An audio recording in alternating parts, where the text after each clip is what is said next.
No, this is not what we agreed to. It is done. Take it! Leave me! You made your choice. Nunca, bajo ninguna circunstancia, vayas a entrar en una casa en la que sientes que te observan, pero de antemano sabes que esa casa está abandonada y no hay nadie adentro, porque si no, te puede ocurrir lo que le ocurrió a Teo. Teo es una persona con un contexto sumamente particular. Y cuando te digo sumamente particular es que es raro que una persona haya tenido tantas vivencias como lo ha tenido él, y no me refiero a cuestiones paranormales, me refiero a cuestiones de carne y hueso, a cuestiones muy delicadas. Teo nació y creció hasta sus 11 años en una comunidad que era muy ruda, una comunidad en la cual apenas ponías un pie fuera de casa, estabas en riesgo. Teo tuvo contacto con personas que eran personas muy violentas, personas buscadas, pero eran parte de la comunidad. Él era un niño, él no distinguía de buenos y malos, él simplemente se acostumbró a vivir ahí. Después de eso, Teo crece, y cuando llega a los 15 años en una comunidad muy diferente, comienza a ver hacia atrás y dice, yo vivía en un lugar peligroso y no me había dado cuenta. Pero entonces llega la guerra, y cuando llega la guerra, y esto te estoy hablando de hace muy buen tiempo, le toca enlistarse. Cuando le toca enlistarse, la vida se pone aún más ruda, porque ahora sí la violencia se vuelve parte del día a día, y la tiene que integrar, y lo tiene que digerir, y le tiene que hacer frente, porque si no, la violencia se lo va a comer a él. A Teo le toca ir a la guerra y está a una estancia allá. Su carácter se vuelve fuerte, se vuelve un carácter reactivo, se vuelve una persona que no le tiene miedo a nada, o es más, en ocasiones, sí llega a tener miedo, pero no reacciona como una persona común. Cuando él tiene miedo, le hace frente, pero le hace frente de una manera en la que se pone en una postura de ataque y no va a dejar que el miedo se vaya de ahí tranquilo. Teo sigue creciendo y al día de hoy tiene 50 años. Es una persona muy activa, es una persona sumamente independiente, es una persona que tiene un carácter bastante tranquilo. Pero él, cada vez que al día de hoy algo le provoca miedo, no reaccionaría como tú y como yo. Es casi como si le llamara, es casi como le gritara y le pidiera auxilio, porque Teo instantáneamente se va a poner en guardia y va a ir al lugar el cual está provocando el miedo. Le va a dar la cara y las cosas no van a terminar fácil. Sin embargo, pese a este contexto que te digo, Teo al día de hoy, si lo ves en el día a día, es una persona muy normal. Es una persona que pasaría desapercibido por completo de tu radar. Un tipo chaparrito, sonriente, muy amable, porque las circunstancias en las que vive el día de hoy no son circunstancias de miedo. Él tiene un trabajo propio, tiene su propio local y da servicios técnicos. Y justamente hace 3 semanas, una persona se acercó para pedirle que fuera a cierto domicilio a revisar un tema relacionado con mantenimiento de ventanas y de tuberías, que estaba pasando algo raro en esta propiedad, y le anticipó: la propiedad tiene un par de meses vacía, nadie está viviendo ahí, y necesito que vayas y le des mantenimiento porque la voy a poner en renta. Teo le preguntó directamente: dime qué barrio es, dime si el barrio es violento, dime si debo de llevarme algo de protección porque alguien se haya o haya la posibilidad de que se meta alguien en la casa. Y la persona le dice: no, es un barrio muy bonito. De hecho, lo que quiero es que la casa no decaiga para que se siga viendo bien como el resto. Pero he notado que están este tipo de problemitas en tuberías y en ventanas. Por favor, ve para allá. La persona que llegó y le pidió el servicio no era un tipo de confianza, era un cliente nuevo, pero se veía muy bien vestido. Le dio el anticipo que Teo pide, firmaron el contrato que Teo lo tiene como protocolo para poderse defender ante la ley y le entregó las llaves de la casa. Teo revisó algo que es poco usual y ya lo identifica. Las llaves son las originales, están muy poco usadas y normalmente en donde él vive, esas llaves solo las tienen los dueños y es porque desde que recibieron la casa, esas llaves las guardan solo para cuando van a pedir servicios externos y las tienen solo para casos de emergencia. Cuando él vio eso le dio la confianza del mundo. Estoy yendo a un lugar tranquilo, es un barrio muy bonito por lo que él me dice, y esta casa solo es un mantenimiento. Me acabo de sacar la lotería porque ese tipo de servicio por la zona en la que está y la cantidad de cosas minuciosas que le pidió es un muy buen servicio y es pan comido. Él va contento, va en su camioneta, lleva su herramienta, por si acaso se llevó ahí un Sprite y se llevó un par de cositas más de defensa personal, pero sabe que no las va a utilizar. Las tiene todas en una pequeña cajita, la cajita la tiene con llave y lo sabe utilizar eso perfectamente bien. Mientras va en la camioneta y va rumbo a este domicilio, está pensando todo el tiempo el tipo de problemas que puede tener la casa. Por los datos que le dio la persona, por el conocimiento que él ya tiene del tema, tiene 10 años trabajando en esto, está pensando en posibles problemas y posibles soluciones, lo que hace que ocurra un pequeño fenómeno. En un parpadeo, acaba de recorrer los 30 kilómetros en los que tenía que hacer para llegar a la casa. Parpadeo. Ni siquiera se dio cuenta que el tiempo pasó volando, llegó perfectamente bien. Siente que esto todo es como una sensación positiva en lo que va a haber un muy buen trabajo, y entonces llega, se para enfrente de la casa y ocurre algo que él capta al instante. Es algo que hace más de 25 años sintió una sola vez cuando estaba en una situación de guerra, y es que alguien en la oscuridad te está observando. Cuando él se paró enfrente de la casa, sintió como si alguien dentro de la casa lo mirara fijamente. Te digo oscuridad porque cuando vio las ventanas que estaban al lado de la puerta, no se veía absolutamente nada hacia adentro. El barrio era muy bonito, pero la casa le generaba escalofríos. Era como si tuviera una energía propia. Si todo ese barrio, las casas fueran blancas, esta es roja. Si todo ese barrio, las personas de ese lugar, se vistieran de una manera como elegante y bonita, las de aquí se vestirían como personas que están a punto de atacar al resto de gente que vive en el lugar. Se siente como un lugar en el que ha habido violencia. Se siente como un lugar que está a punto de atacarte. Pero Teo no es una persona que termine en cuestiones como tan espirituales. No es una persona que va a detener su trabajo. Él es un profesional. Él va a ir a la casa, no se va a hacer de ideas, y lo que va a hacer es algo muy sencillo. Un protocolo. Él ya tiene protocolos para cuando está en lugares peligrosos. Regresa a la camioneta y toma entonces la caja que creía que no iba a utilizar, se la pone bajo el brazo, trae la maleta en el otro lado con todo su instrumento de trabajo, agarra las llaves, abre la puerta, deja la maleta, toma la caja y se regresa a la camioneta. Es parte del protocolo. Si ahí cuando regresa la maleta no está, alguien está en el domicilio. Va a la camioneta, regresa, la maleta está en el mismo sitio. Ese es un buen signo.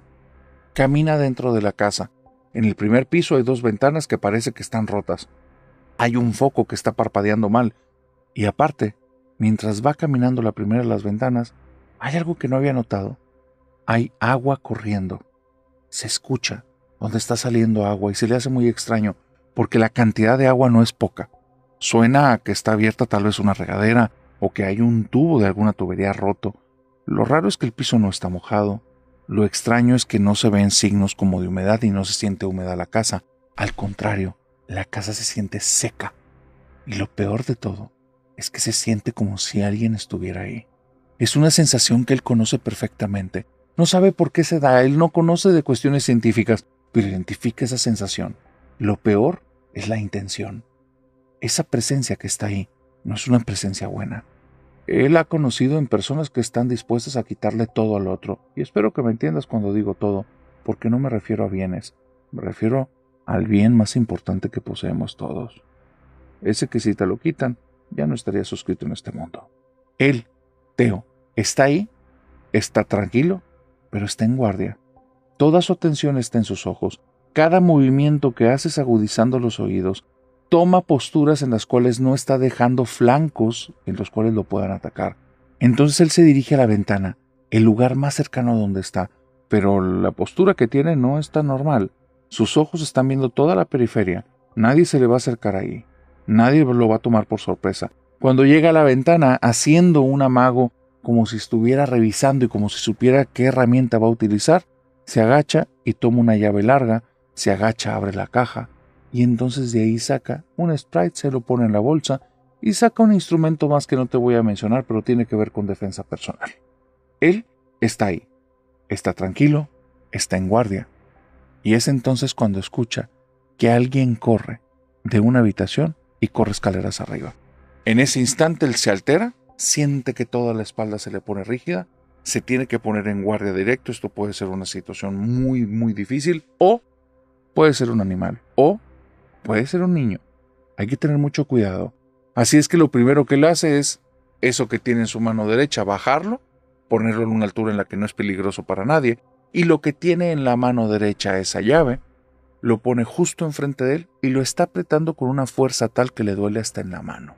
Teo está con esta cosa enfrente y con la otra mano abajo, el instrumento más peligroso en la zona más segura, y es cuando grita: «Ya sé que estás ahí.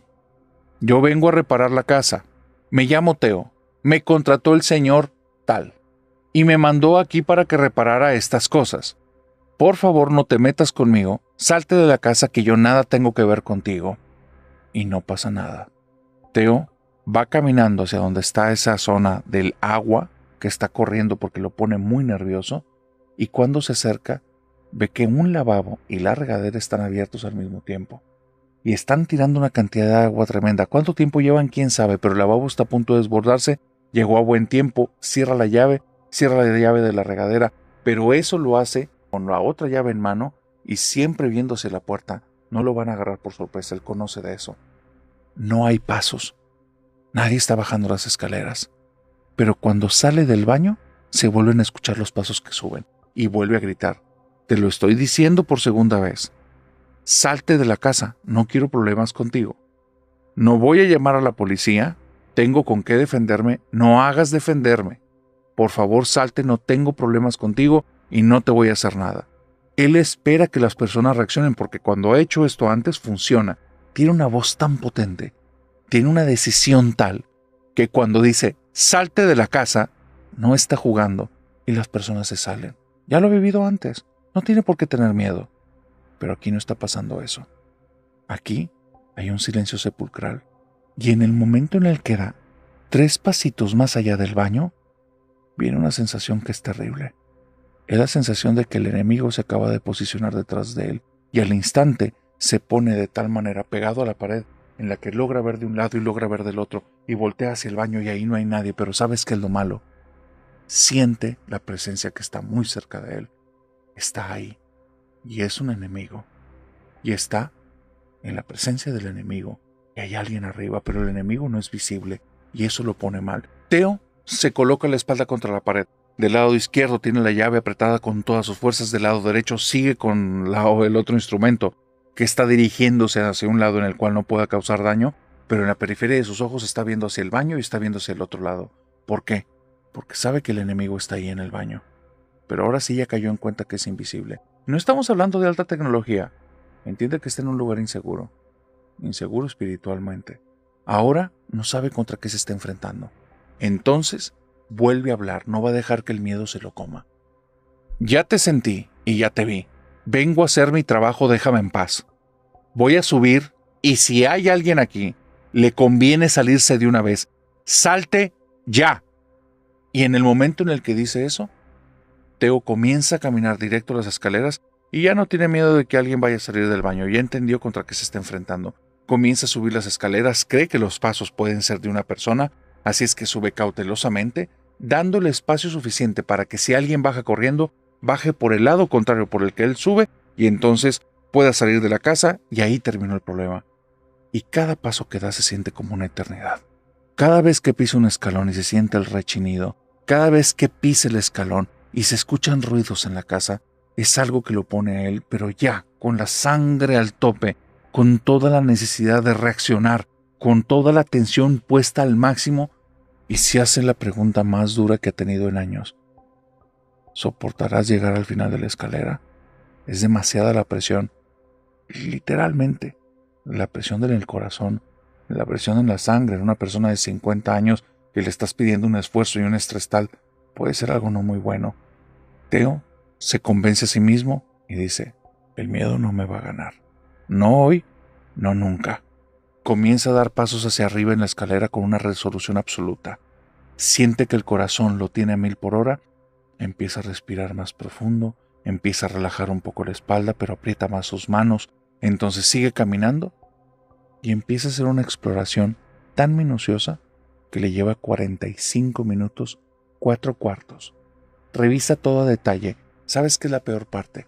La casa no tiene muebles. Esos 45 minutos eran prácticamente un cateo a detalle.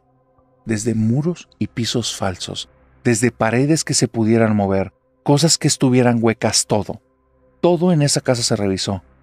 ¿Y sabes algo? No había nadie. Pareciera que el inquilino invisible que allí estaba, que el enemigo, se quería burlar de él, porque una vez que terminó el cateo, terminó de revisar las cosas que le habían solicitado. Había revisado ahora sí qué tipo de problemas tenían, el tipo de ventanas rotas y ese tipo de detalles.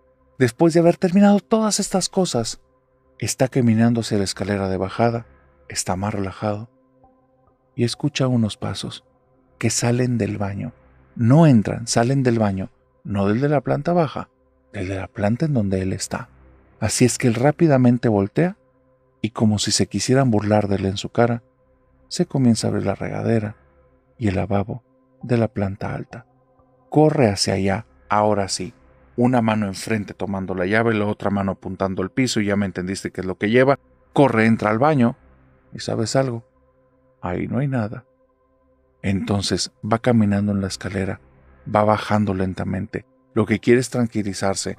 Ese lugar tiene una presencia. Es una presencia que está ahí y no es buena. Y cuando está pensando en decirle, no estás en peligro físico, estás en un lugar que no es bueno, pero no es peligro físico, siente una brisa al lado de él y se escuchan los pasos en la escalera que pasan justo al lado de él. Esa sensación lo hace entrar como en un shock.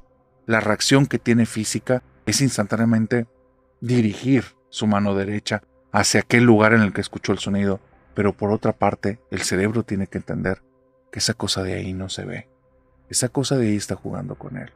Y cuando entiende eso y logra tranquilizarse y su color facial baja del rojo casi color morado a un rojo más rosita, porque ya se pudo tranquilizar, siente instantáneamente como si alguien que hubiera estado sentado todo el tiempo en la escalera se pone de pie detrás de él.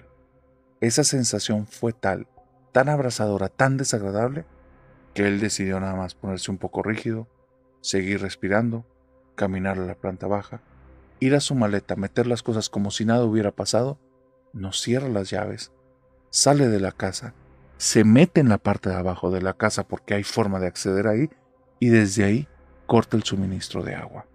Lo peor es que después de cortar el suministro de agua, escucha cómo se cortan las llaves y después cómo vuelven a iniciar. Va caminando a su camioneta, se sienta adentro y entra en un shock total. Quiero tomar este trabajo. ¿Contra qué me estoy enfrentando y qué debo de hacer? Y está dando vueltas. Revisa una y otra vez los protocolos, revisa otra vez las revisiones de la casa. No hay duda, ese lugar está vacío, pero a la vez no. No sé qué hacer. Regresa a su oficina. Habla con el dueño y le dice, por favor venga para acá, tengo que hablar con usted. Cuando viene el dueño le dice, ¿ya quedó todo? Y le dice, señor, ¿había pasado algo en la casa? Y el señor nada más le dice, ¿qué pasó ahí o qué no pasó ahí a ti no te incumbe? ¿Quieres o no el trabajo? Y le dice, la casa no está vacía, ¿verdad? Y le dice, no hay personas en la casa. ¿Quieres o no el trabajo? Y Teo no puede dejar que el miedo le gane. Así es que me dijo, narrador, lo acepté. En 2 semanas voy a ir. Y le pido por favor a la familia nocturna que me mande sus buenas vibras y me deje algún consejo porque no tengo la menor idea de lo que debo de hacer.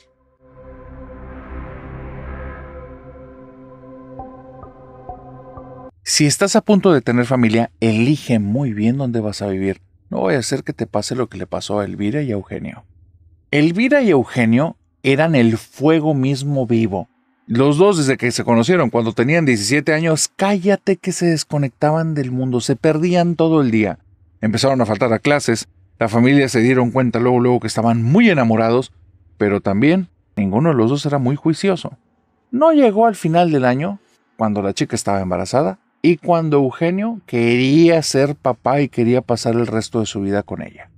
Lamentablemente, y eso es algo que muchos han vivido, a raíz de la edad y la falta de estudios, las oportunidades de un muy buen trabajo no son tantas, por decirte que son muy pocas. Eugenio buscó un trabajo, el primero que le dieran, no podía faltar para en su mesa porque su familia lo sentenció. ¿Te comiste lunch antes del recreo? Pues hágase cargo, señor. Así es que usted se va a encargar de la señora y del niño, porque su señor ocupa un señor, así es que fórmese ya. Y Eugenio a partir de ahí nos hizo chiquito. Primero con los vecinos pidiendo lavar el carro, de uno u otro lugar le dijeron que había un buen trabajo ahí de cargador en el mercado de abastos y terminó como una persona que estaba como encargado de un localito. En este localito tenía que hacer 1001 cosas. Entraba a las 6 de la mañana, terminaba a las 5 de la tarde, pero terminaba hecho un despojo. Cansadísimo. Lo bueno es que el pago no era tan bajito. Le permitía mínimo pagarse un techito para él y para su esposa, y eso lo hacía sentirse feliz, lo hacía sentirse como el jefe de casa, el jefe del hogar.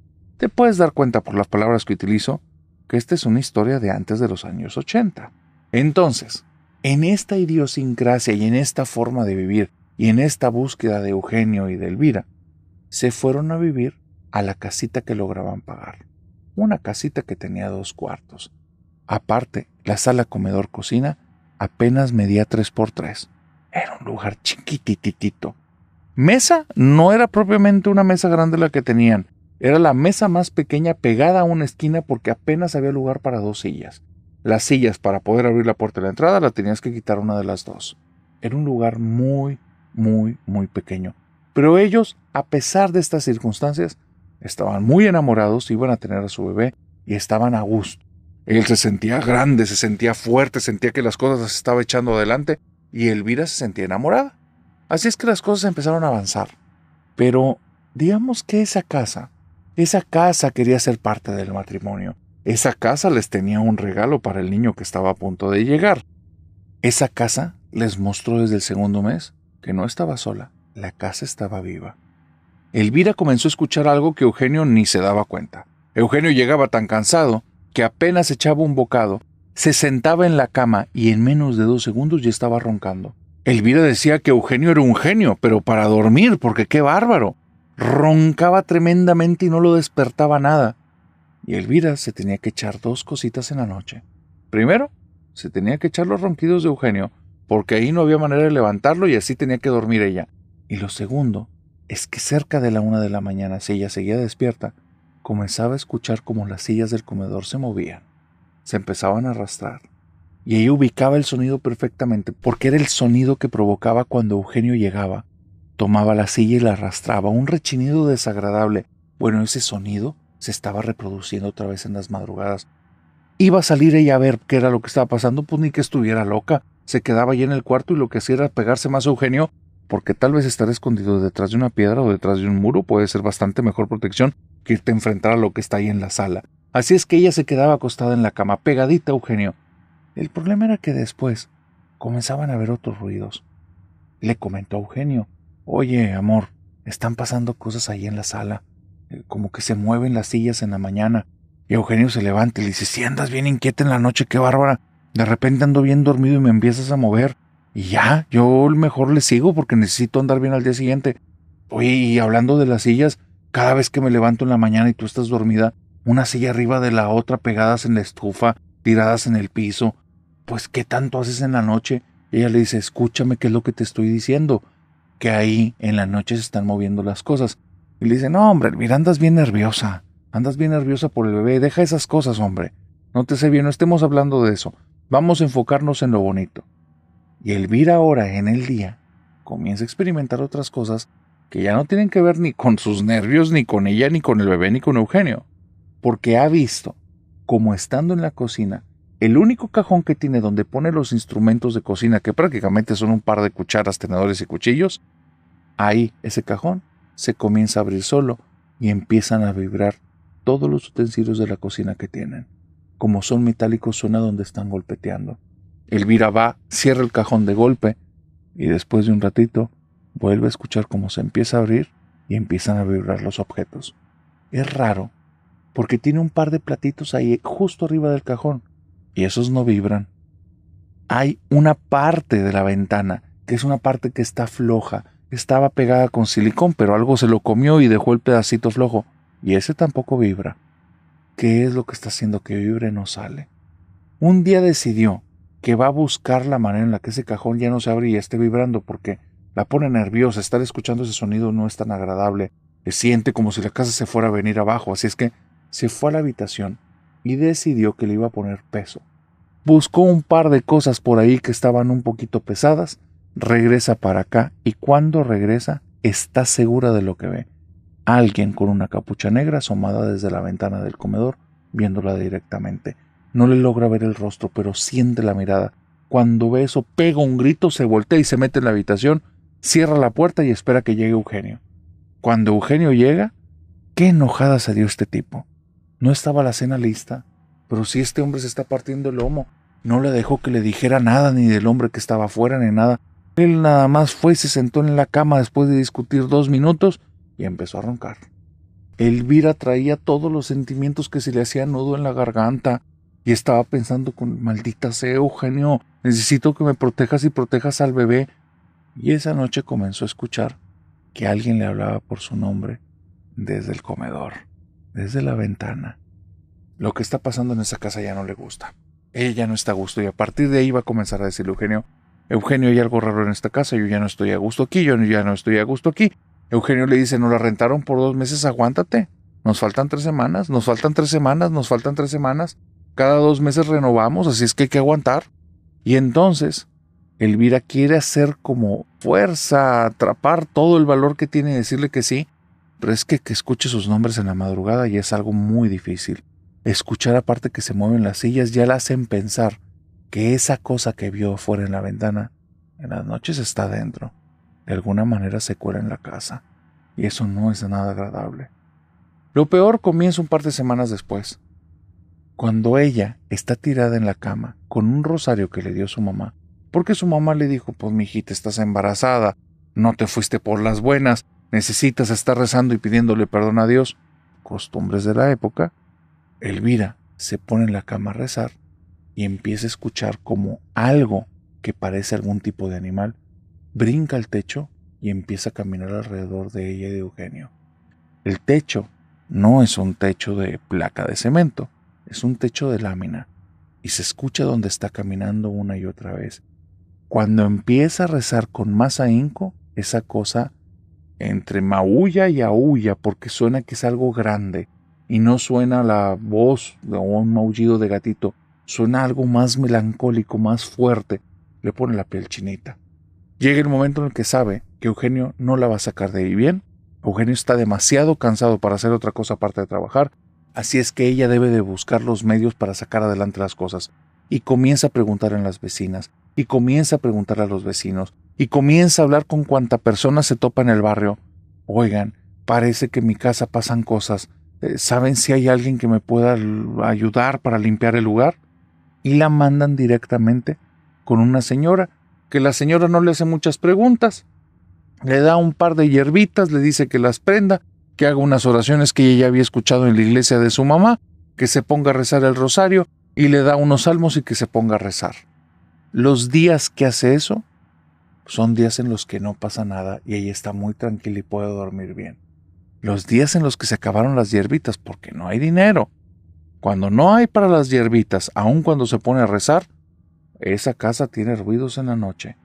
Llega un día después de un par de meses en los que ella ya acostumbrado a ir guardando un poquito de dinero para ir comprando un poquito más de hierbitas, que una vecina la revela y le dice, Elvira, yo que tú me cambio antes de que nazca el bebé.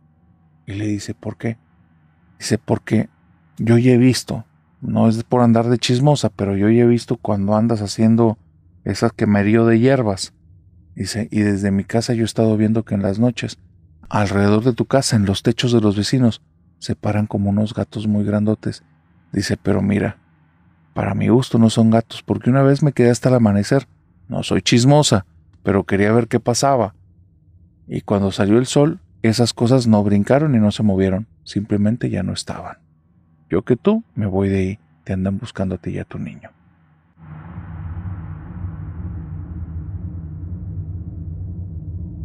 Ten mucho cuidado de la fascinación por lo oscuro, porque te puede estar pasando lo que está viviendo Vilma, y créeme, es algo muy delicado. Vilma es una persona que al día de hoy es sumamente religiosa y me dice, narrador, yo soy una persona muy espiritual, muy espiritual.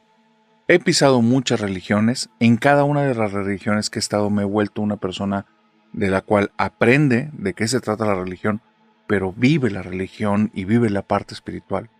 Pero todo eso es porque estoy intentando ir en contra de mi destino. Yo creo que mi destino es oscuro.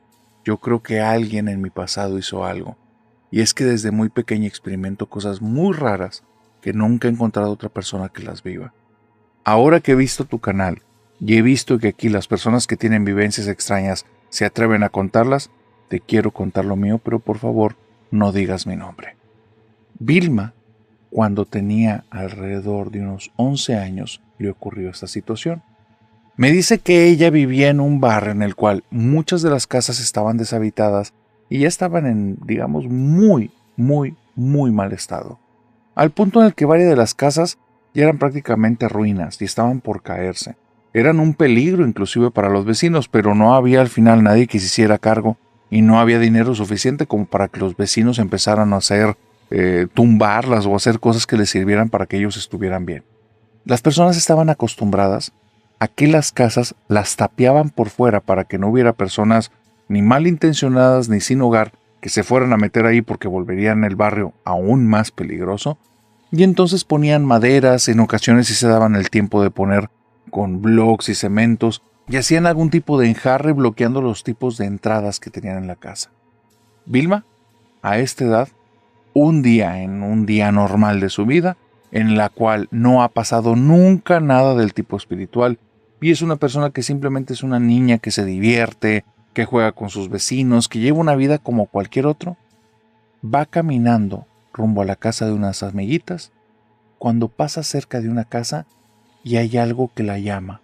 Ella no sabe decirme y me dice, no sé si es algo en mi mente, en mi corazón, si es algo que escuché o no, pero voy pasando al lado de una casa y al momento volteo, pero dice, era una sensación muy rara, como si unas cadenas, como si un tipo de látigo estuviera amarrado en mi pecho y me estuviera llevando para allá.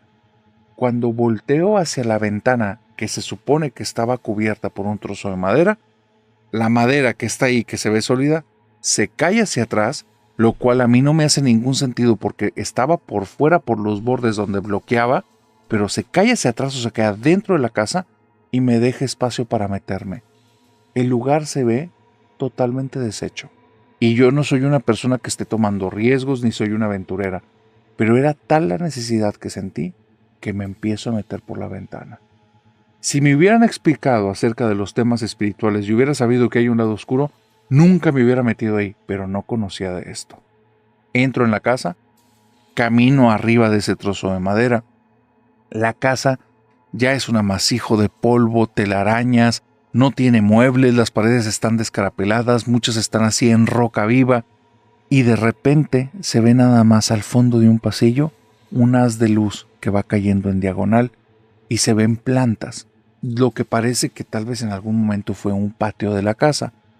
Ahí, en esa zona donde está el haz de luz, me llama, es donde siento que debo de ir. No me lo cuestiono, narrador, fue algo muy rápido. Comienzo a caminar para allá y cada paso que voy es como si esa cosa me envolviera más, porque dejo de pensar que estoy pasando en un lugar en el que tal vez hay clavos, hay vidrios, en el que tal vez hay alguien. No pienso nada de eso, solo empiezo a ir para allá y me siento fascinada. Es como si estuviera haciendo caso a un llamado, es como si mi mamá me estuviera hablando, yo obedeciéndola, y ella me responde con una sonrisa aprobando lo que estoy haciendo y me siento feliz.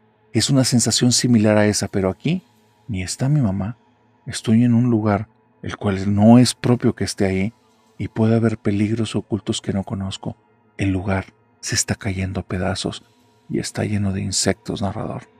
Y yo sigo caminando sintiéndome orgullosa de lo que estoy haciendo sin sentido y voy avanzando para allá. Y cuando llego y contemplo el patio, veo una escena que me deja fría. Cae un haz de luz exactamente en un tronco que está partido y se ve quemado. Al lado del tronco hay una mesa de piedra o un tipo de amago de mesa de piedra y del lado derecho se ve que está la tierra removida como con la forma que yo en algún momento he visto en algún cementerio en el cual no le ponen lápida. Es un tipo de tierra que deja un bulto en la parte de arriba, una forma como si allá abajo estuviera enterrada una persona. Lo que veo me deja fría, pero al mismo tiempo me llama y empiezo a caminar hacia el tronco quemado. Y cuando llego al tronco quemado, me paro en el centro del tronco, que noto que ahí hay unas inscripciones en color rojo, pero no las logro entender. Me paro y como si supiera qué hacer, abro los brazos y volteo para arriba.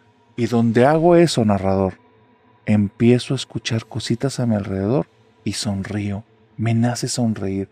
Y eso que escucho a mi alrededor cada vez es más, hasta que una parte de mi curiosidad tiene ahí algo de poder. Abro los ojos y veo que todo alrededor del tronco está lleno de alacranes. Todo está lleno de alacranes. Y parece que todos vienen desde esa tumba o desde ese bulto de tierra, porque desde ahí están saliendo más y más y más. Y veo que se está empezando a llenar todo el patio. Y llega un momento en el que me llega un terror tal que brinco y comienzo a correr para allá, pero dando como zapatazos, intentando que si piso alguno, que no vaya a salir o no me vaya a picar. Entonces voy dando zapatazos hacia afuera y en eso volteo y veo que justo detrás del tronco quemado hay una mujer vestida de negro que está cubierta en la parte del rostro, y en la zona donde deberían de estar los ojos se ve como un destello rojo, un destello que me hace sentir que esa mujer estaba a punto de hacerme algo y no me había dado cuenta. Me voy corriendo de ahí, volteo al piso y ya no hay un solo alacrán. No hay uno solo. Salgo corriendo de ahí. Cuando salgo, escucho mi voz en la cabeza que me dice: Vilma, ven, Vilma, ven. Y esa voz es una voz áspera, es una voz dulce, es una voz que me hipnotiza, pero tengo tanto miedo que logro salir de ahí y me voy corriendo. No estoy pensando en nada, mi cabeza está bloqueada. A partir de ese día, todas las semanas son mínimo un sueño acerca de alacranes. Esta mujer intentando acercarse de una u otra manera. Me la he topado en varias ocasiones estando en el baño cuando me estoy lavando los dientes o haciendo algo de aseo facial, y de repente veo en el espejo y en un parpadeo ella está ahí observándome. No sé si la estoy viendo en mi cabeza, no sé si la veo con mis ojos, pero ella está ahí y ella me está buscando. Narrador, desde ese día mi vida nunca fue la misma. Estaba en mi casa, estaba sentada y de repente comienzo a sentir un frío horrible, pero la sensación de orgullo, la sensación de estar respondiendo un llamado, sonrío y digo sí, y algo se sienta al lado mío en el sillón de mi casa. No te digo alguien, algo, porque ahí no había ni una sola persona, pero el sillón se hundió y se hundió muchísimo, y sentí como una mano enorme y fría se me puso en el regazo. Me paré de golpe, sentí mucho miedo, salí corriendo de la casa, y cuando salí, otra vez la voz áspera: Vilma, ven. Desde ese día, narrador, comencé a buscar religiones, espiritualidades, algo que me alejara de esa mujer. En mis sueños he visto cosas, la he visto con libros, la he visto rodeada de arañas, de escorpiones, de hormigas. Yo la he bautizado a ella como la reina de los insectos, y creo que la reina de los insectos me quiere dar algo, pero no es algo bueno y no es algo que yo quiera. Ya pasaron 10 años, ella me sigue buscando, y yo en temporada la alejo más, pero es como si esta reina de los insectos se adaptara a mis rezos, se adaptara a mi espíritu, y una y otra vez me vuelve a buscar y a encontrar.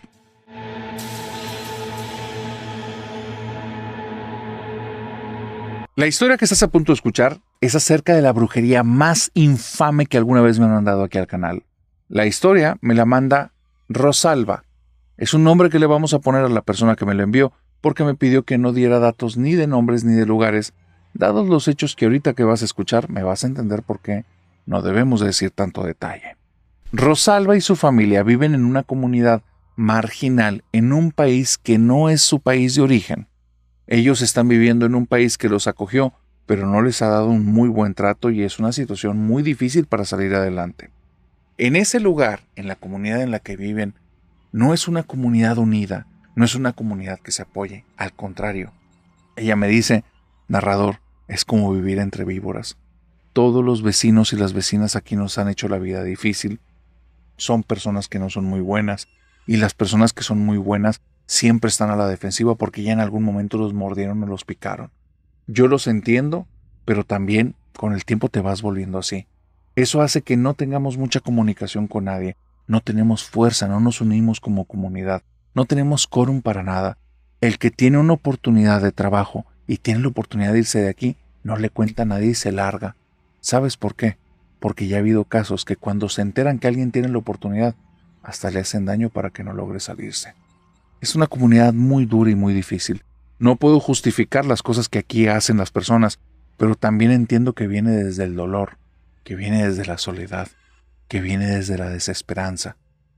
En esta comunidad solo ha habido una sola ocasión en la cual todos nos unimos. Y cuando te digo todos, mínimo éramos todos los que veías en las calles, todos los que te topabas en sus casas.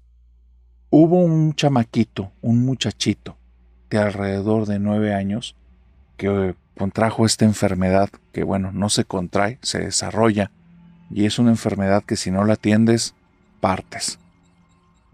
Al ser un niño tan pequeño, y era un muchachito que nos traía cosas a las casas, era como un mandadero, todos le dábamos centavitos, y él los iba acumulando, y era un niño siempre sonriente, todos lo conocíamos. Cuando nos dan la noticia, a todos nos partió el alma, y el papá comenzó a aparecer en programas de radio y de televisión, pidiendo apoyo a la comunidad para que por favor donaran dinero porque necesitaba empezar el tratamiento contra el niño. Mi familia, incluyendo a mi papá y a mi mamá, nos pusimos nosotros como las pilas y empezamos a donar lo más que podíamos. Estabas hablando, narrador, que no teníamos un buen trabajo, apenas nos alcanzaba para vivir, pero en lugar de estar comiendo ahora una hogaza de pan cada uno, comíamos medio o a veces un tercio del pan, con tal de separar tantito dinero y empezar a acumularlo para írselo dando al papá de este muchacho. El papá estaba feliz, él creía que no iba a haber nada de apoyo y al contrario se le empezaron a abrir puertas. Las personas que tenían oportunidad inclusive de salir de ahí, los que habían salido, empezaron a mandar dinero y este hombre poco a poco empezó a pagar todos los tratamientos que necesitaba el niño. El hospital le abre las puertas, lo empiezan a tratar bien, las cosas parece que van evolucionando bien. Y mi papá en esos tiempos acostumbraba a hacer algo. Tal vez por estrés, tal vez por ansiedad o por estilo de vida, siempre en las mañanas, antes de que saliera el sol, él se ponía unos tenis y se salía a correr de la casa. Mi papá ni siquiera tenía shorts deportivos, narrador. Se iba a correr a veces en jeans, se iba a correr a veces en la ropa del trabajo, en lo que tuviera la mano se iba a correr, pero él sí iba a correr antes de que saliera el sol. Y un día que estaba con un poquito de chispeo de agua, en la que estaba cayendo esta agua del chipichipi, la que no es como llover a cántaros, pero si te quedas mucho tiempo quedas empapado, él siente el agua y dice que ni eso lo va a parar y se va a correr. Y tarda 1, 2, 3 horas y en las 3 horas todos nos preocupamos. O sea, él normalmente tarda 1, pero ya 3 horas está poniendo hasta en jaque su trabajo.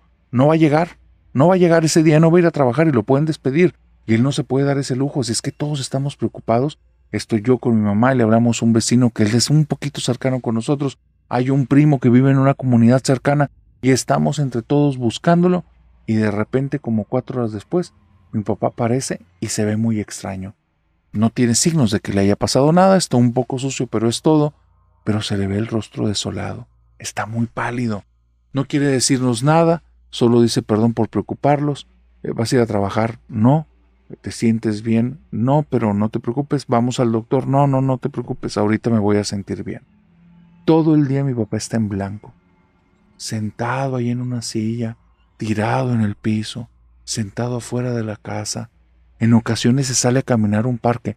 Es un parque bien peligroso, narrador, pero decía que necesitaba respirar, que se estaba asfixiando. Mi papá no nos puede decir nada casi por 2 semanas, pero se ve que él está mal. Va al trabajo, pero el tiempo que está en casa él se siente extraño. No deja que prendemos la televisión, dice que no hagamos eso, que por favor lo apoyemos con eso. Nadie puede escuchar prácticamente nada en la casa, estamos pasando un tiempo difícil, pero lo queremos apoyar. Al final te duermes más temprano, buscas algo que leer, hay cositas que hacer. Y así pasa un tiempo hasta que mi papá nos dice a mí y a mi mamá que nos tiene que decir lo que pasó. Y narrador, lo que nos dijo nos rompió el corazón en pedacitos. Nos contó que semanas atrás, el día que lo salimos a buscar, pasó algo muy feo. Él salió a correr como lo estaba acostumbrado, pero agarró una ruta diferente. Hubo algo intuitivo, que le decía que se fuera para un cerro. El cerro, Puede ser un lugar peligroso, pero tan temprano difícilmente alguien va a estar despierto. Él sale a correr a esa hora porque a esa hora ni un alma está despierta. Todos están dormidos. Hasta 2 horas después vas a ver movimiento en la calle. Así es que él se levanta antes que todos y sale a correr muy tranquilo. Cuando va caminando para allá, para el cerro, porque sí le hace caso a esa intuición, empieza a subir, a subir, a subir, y de repente dice que sintió algo muy raro. Sintió como si supiera el camino, y hay varias veredas, pero él sabe cuál seguir. Está tan acelerado que no lo está pensando, nada más va eligiendo rápido, cuando lo normal sería ir eligiendo de una manera cautelosa porque no sabes ni dónde estás. Él iba moviéndose rápido, rápido, rápido, rápido, rápido, y de repente llega a un lugar que lo dejó frío. Dice que había un montón de piedritas formando un círculo, que al centro había como de barro, un tipo de barra larga, y que en esa barra larga había un par de estatuas que él no las quiso ver porque le dieron muy mala espina, velas quemadas, y estaban unos frascos que adentro tenían fotos. Él entiende el tema de brujería, no lo practica y no conoce, pero sabe que es brujería apenas lo ve, y entonces está muy curioso de ver de quién son las fotos. Y se topa la fotografía del niño de la comunidad, narrador. Ahí estaba la fotografía. Y hay otra fotografía del niño con su familia y ve que arriba de eso tiene tierra que no pertenece a esa zona. Y hay otra fotografía en la que se ve que están hechos trazos, escritos cosas, y todo está ahí medio quemado, medio chamuscado, medio deshecho, metido otras cosas en ese bote. Dice que lo que vio lo puso mal. Y entonces empezó a caminar por ahí buscando una rama larga, y entonces agarrando una rama larga empezó a mover las cosas de ahí, buscó un palo que estuviera duro para empezar a remover las piedras del círculo como para romperlo, y empezó a intentar a mover todo. De alguna manera terminó quebrando el frasco, terminó aventando tierra arriba de todo, intentó encender un fuego, pero pues ese día estaba todo húmedo, mínimo lo reunió en un punto para que se generara algo de agua y lodo, intentando que las malas vibras que le echaron a eso nos hicieran. Nos contó eso, narrador, y al día siguiente el niño pasó a otro mundo. Todos nos quedamos impactados. ¿Quién pudo haber sido tan desgraciado de haberle hecho eso a su niño y a su familia? Lo peor es que el papá, que era el único que quedaba de la familia aparte del niño, a las 2 o 3 semanas, él decidió mandarse al otro mundo. Y ahí nos quedó algo muy claro en la cabeza, narrador. Si no nos íbamos de esa comunidad, íbamos a terminar así o peor, porque ahí había alguien que no tenía corazón y estaba buscando tronar los pocos pedacitos de luz y gente buena que había. 2 años después, nos fuimos y nunca volvimos a saber más de nadie de ese lugar. Dicen que el diablo se esconde en los detalles y que él es el que escribe las letras pequeñas en los contratos. Así es que te recomiendo que antes de entrar en tratos con él, escuches esta historia. Esta historia me la manda un suscriptor y me dice: narrador, no sé si esta historia realmente pasó, pero es una historia que nos cuentan en la familia, y cuando la cuentan, no la cuentan jugando, y nos las cuentan como para que nos las metamos en la cabeza, y siempre que la terminan nos repiten diciendo lo mismo. Cuando tengas hijos, se la tienes que contar. Quiero decirte algo antes de que escuches la historia. Mis papás no son personas religiosas, pero esta historia, sí o sí, cada que tienen oportunidad, nos las dicen y nos las repiten. Resulta que hace mucho tiempo, por lo que me dicen casi como inicios de 1900, había un familiar al cual llamaremos Arnoldo. El tío, bisabuelo, tatarabuelo Arnoldo era un sujeto que vivía en un pueblito, y en este tiempo tenía alrededor de unos 15 años, que para ese tiempo ya se consideraba casi una persona adulta, y este sujeto de nombre Arnoldo había desarrollado cierto gustito por las artes mágicas. Le gustaba el espiritismo, pero también había un cuate por ahí medio oscuro que decía que manejaba la magia negra. Como al tío Arnoldo le gustaban estas cosas, digamos que frecuentaba mucho esta persona. La otra persona, quién sabe cuáles hayan sido sus fines, pero lo aceptaba que lo visitara y le empezaba a contar estas artes mágicas. En ese tiempo la familia de Arnoldo era una familia muy católica, pero católica persinada, de misa los domingos, de hacer todo lo que dice el padre, personas de la época que estaban como muy apegados a su religión y a las costumbres. Cuando su hijo se le sale del guacal, no, cállate, no, no la vergüenza. Porque una cosa es que se salga del huacal y otra cosa es que se quiera criar en la hoguera. Así pensaban los papás, ¿dónde se está metiendo? No sabe lo que está haciendo. Y se alarman tanto que el papá, aun cuando es de estas generaciones en las cuales, mira, no se hablan las cosas apenas a la fuerza se van a entender, aun cuando es de ese tiempo, se va directo con Arnoldo y por primera vez tiene una plática padre e hijo y le dice, te voy a traer una persona para que hable contigo porque lo que estás haciendo no está bien. No más palabras. No hay una discusión, ni una contraparte, ni Arnoldo va a tener derecho a réplica, nada de eso. 2 días después le dice, mañana estate preparado, nos vamos a desayunar. Y Arnoldo, bueno, al día siguiente con las mejores de sus ropas y nada más pensando, a ver en qué momento ya me voy de esta casa porque ya me tiene harto este viejo y si no le gusta lo que yo esté haciendo, no es su problema, es el mío. Y ya está él pensando en de qué manera como irse de ese lugar, pero acepta ir a este desayuno. A ver qué sorpresa le traen, a ver si le traen al padrecito o a ver con qué tontería le salen. Están en un tipo de merendero, en algún tipo de fondita, en la cual está todo saturado.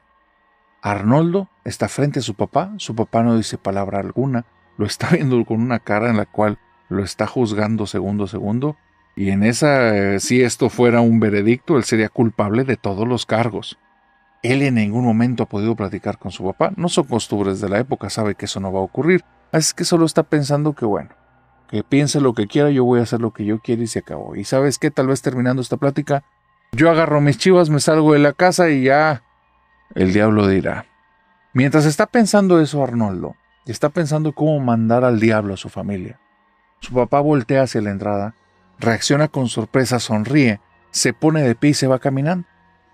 Y Arnoldo voltea para abajo fastidiado, se pone la mano así como lo estoy haciendo yo, 3 dedos en la sien presionándole, el dedo gordo directamente debajo de la mandíbula, y mueve la cabeza de lado a lado como diciendo no, desaprobando toda la situación, dándose un trago amargo porque él ya se siente casi un adulto, que se tiene que estar metiendo papá en mis asuntos. Aparte, yo estoy conociendo poderes de los cuales ni él conoce. Ahí anda con su Jesucito y con sus cosas que ni entiende. Esto sí es verdadero poder, y esto sí me va a llevar a donde yo quiero. Y mientras está pensando eso, alguien se sienta enfrente de él, levanta la mirada y ve a un sujeto un poco mayor, muy bien vestido, que tiene las manos debajo de la mesa. Le sonríe y le dice, ten paciencia con tu papá, Arnoldo. Tu papá no entiende de esto. Yo sí entiendo de esto, y lo que estás haciendo no está mal. Y entonces Arnoldo se sorprende por lo que le está diciendo y dice, gracias, señor. No, no me digas, señor, yo soy tu amigo. A mí me interesa, me gusta. Lo que estás haciendo es bueno. Y es más, yo sé lo que andas buscando, Arnoldo. Tú quieres llegar lejos, tú quieres tener dinero. A ti te interesan las mujeres. El poder. Sabes que lo que estás aprendiendo es poder de verdad y no las cosas de tu papá. Y Arnoldo no entiende esta conversación. Si mi papá me está diciendo que lo que estoy haciendo estoy mal, ¿para qué me trae esta persona que me viene a contar esto? Pero bueno, pues mi papá está loco entonces, o no entiende de esto, o no conoce que esta persona sí sabe. Como esta persona sí sabe, me está dando por mi lado porque sabe que estoy en lo correcto. Sonrío y le digo, me da gusto, señor, muchas gracias, me da gusto estar enfrente de alguien que sí conoce, que no tiene tantas ideas en la cabeza. El señor mayor le responde con una sonrisa, pero es una sonrisa tan grande, tan marcada, tan genuina y tan macabra, que Arnoldo apenas la ve, se le crispa toda la piel, se le pone toda la piel erizada, empieza a sentir mucho frío y el hombre le dice, si quieres poder, de una vez hagamos un trato, y debajo de la mesa saca la mano y se la muestra, y parece que la mano trae un guante negro, hasta que Arnoldo ve bien, y eso no es un guante, esa es su piel, absolutamente oscura, negra como la noche, con unas uñas negras absolutamente largas y en forma de pico. Cuando eso ve a Arnoldo se pone frío y se hace para atrás, y en ese instante, a su lado, la voz de su papá le dice, Arnoldo.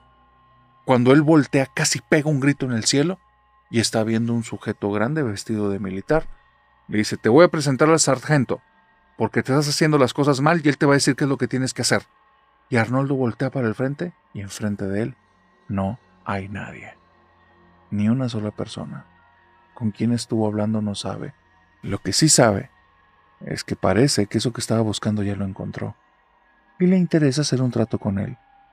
Pero como él en ningún momento creía que eso era algo real, y creía que el poder simplemente era algo que él iba a obtener a cambio de nada, esto le cambió la jugada. Se puso de pie, volteó con el general, agachó la cabeza, la levantó y le dijo: ¿Cuándo entro a su batallón, mi general? Y ahí se acabó la conversación.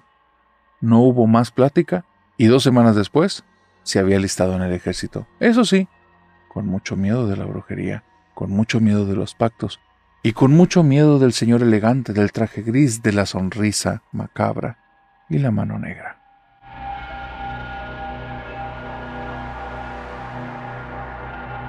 Si amabas a alguien y ya no lo quieres, díselo o aléjate, pero jamás te atrevas a hacer esto. Paola y Javier estaban casados. Paola y Javier tenían un hijo de nombre Raúl. Raúl era un pequeñito de apenas 2 o 3 años, cuando Javier se empezó a dar cuenta que él ya no estaba tan a gusto en esa relación. El pasado de ellos no era el de una pareja cualquiera. Javier había ocultado muchas cosas de su vida. Había ocultado que cuando estaban en noviazgo cerca de la boda había tenido un par de amantes. Había ocultado que tenía ciertos vicios de los cuales Paola ni siquiera conocía, porque en la casa se podía controlar, pero fuera de la casa, no, fuera de la casa era otra persona. Había ocultado que él tenía un guardadito de dinero para el día que los dejara poder tener su vida aparte. Y él había ocultado que su madre y su abuela eran brujas, trabajaban de eso y se dedicaban a eso. Y él conocía un poquito de brujería. Todas esas cosas no eran necesarias que Paola lo supiera, después ella se podía poner mal. Ella no iba a entender por qué tomaba este tipo de decisiones y le podía hacer el día pesado. Ay, Paola es siempre bien entrometida. Bien entrometida. El día que él llegó tarde del trabajo y tenía un poco de labial en la camisa blanca y olía a perfume de mujer, qué mal se puso, pero es que esta mujer está loca, no me está dejando tener mi privacidad. Y son las ideas de Javier. Javier es un tipo egoísta, es un tipo cerrado a sí mismo. Es un sujeto que se tiene a él como prioridad y después como punto secundario y después como tercera persona más importante en su vida, y así sigue la lista hasta llegar a 100. En el 101 tal vez haya un lugar para alguien más, pero en los primeros no. En los primeros hay que tener un amor propio. Es lo que él dice. Es lo que él dice llevándolo a este extremo. No puede tener relaciones a largo plazo prácticamente con nadie. Solo con Paola. ¿Por qué con Paola? Porque Paola es un alma buena. Paola es una persona que lamentablemente es una persona muy abierta, muy linda, de muy buen corazón, pero que no nota este tipo de cosas. Como piensa bien en torno a las personas todo el tiempo, aun cuando su intuición le dice, te está engañando, lo que te dice es mentira, defiéndete, Paola, la hace pequeña porque hay un niño de por medio y no quiere que el niño viva mal. No te estoy diciendo que Paola actúe de forma correcta, ni que las decisiones que está tomando sean las mejores. Definitivamente no. Si están teniendo una muy mala vida y están con un sujeto que parece que los va a hacer vivir un infierno conforme más tiempo avance. Es más, te lo digo, en el plan de Javier está irse y está dejarlos y abandonarlos. Eso es ya parte del plan que él tiene. Ella se va a enterar después porque esta historia me la mandó Paola. Y me dice el narrador, yo no me daba cuenta en la trampa en la que estaba, ni sabía con el hombre en el que estaba. Me enamoré de una idea de él, porque ahora ya sé que él no era así. Empezó a avanzar nuestra vida de matrimonio con nuestro niño. Yo cada vez lo sentía más lejano y más frío. Pero sentía que era el estrés, el trabajo, los problemas que tenía ahí en la planta y en la empresa. Era lo que él me decía y yo se lo creía. Yo me sentía a mí misma que era una exagerada, que le estaba exigiendo de más, cuando le pedía que por favor me dejara algo de dinero porque no tenía nada para desayunar al día siguiente. Y él me decía, es que todos quieres que lo gaste en ti. Y él sí iba a desayunar a restaurantes con amigos y amigas y no me invitaba. Yo sentía que sí, pues él se lo había ganado porque él trabajaba. Y estuve mucho tiempo con esas ideas. Cuando tenemos a nuestro niño las cosas cambian. Yo tengo que defender a nuestro niño. Y a veces lo tengo que defender de él. Se me hacía raro que desde que nuestra criaturita era bebé, él se refería a él con ciertos motes, apodos, ciertas frases que eran cosas que yo no le diría a alguien que quiero. Cosas desagradables, cosas hirientes. Y cuando yo le decía, no le digas así al niño, me volteaba a ver con una cara pero de asesino. Y se me quedaba viendo y me dice, el niño no entiende, tú ya deja de estar exagerando. Y yo agachaba los ojos y le decía, sí, perdóname, mi amor, perdóname. Yo sentía, narrador, que yo era muy frágil. Y yo no quiero un niño frágil para la vida. El mundo necesita personas que estén fuertes. Y empecé a permitir que lo tratara mal. Y empecé a permitir que se refiriera a él de formas horribles. Y cada vez que estaba con nosotros, era un ogro. Nos hacía pasar momentos horribles. Él quería que tuviéramos nuestros momentos, tú me entiendes, y pues yo ya no quería estar así. Y se ponía como una fiera. Te pudiera decir que llegó un momento en el que esto ya prácticamente no era una relación consensuada. Yo no estaba a gusto ahí. No sabía qué iba a pasar, pero tampoco quería dejar a mi niño sin papá. Y estaba en medio de una maraña de cosas y no sabía qué iba a suceder hasta que empezaron a pasar cosas muy raras. Mi niño empieza a llorar como loco en las madrugadas y está llorando pidiendo a gritos que lo vayamos a ayudar. Cuando me paro de la cama, Javier me dice, acuéstate ya. Me lo vas a hacer que el niño sea frágil como un cristal. Yo no quiero un cristalito. Acuéstate ya y que llore lo que tenga que llorar. No me esté saliendo a defender al huerquito ese. Que se haga de carácter. Y pues yo decía, sí, pues necesitamos un niño duro. Y lo dejé. Pero al día siguiente vuelve a pasar, narrador. Y al día siguiente vuelve a pasar.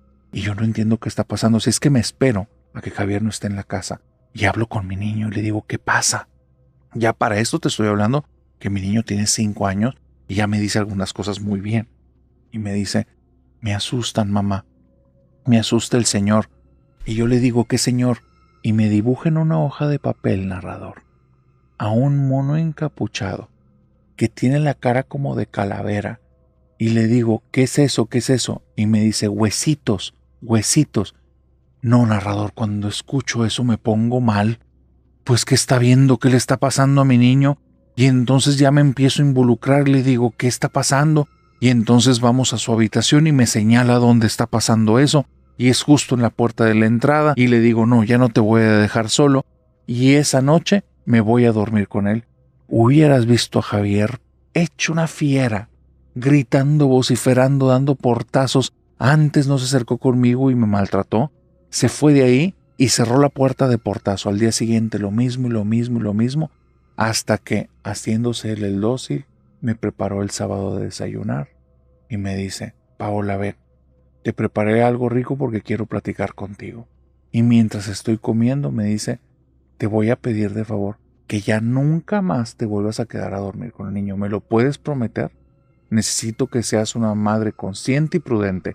Me vas a hacer un niño muy frágil y quiero que este niño no sea un niño frágil. Me sentí tan mal conmigo misma y me había tratado tan bonito esa mañana que le dije que sí. Y esa noche el niño estaba llorando como loco. Narrador, yo estaba sintiendo que me rompía a pedazos. Así es que una noche, narrador, me escondí en el closet de mi niño.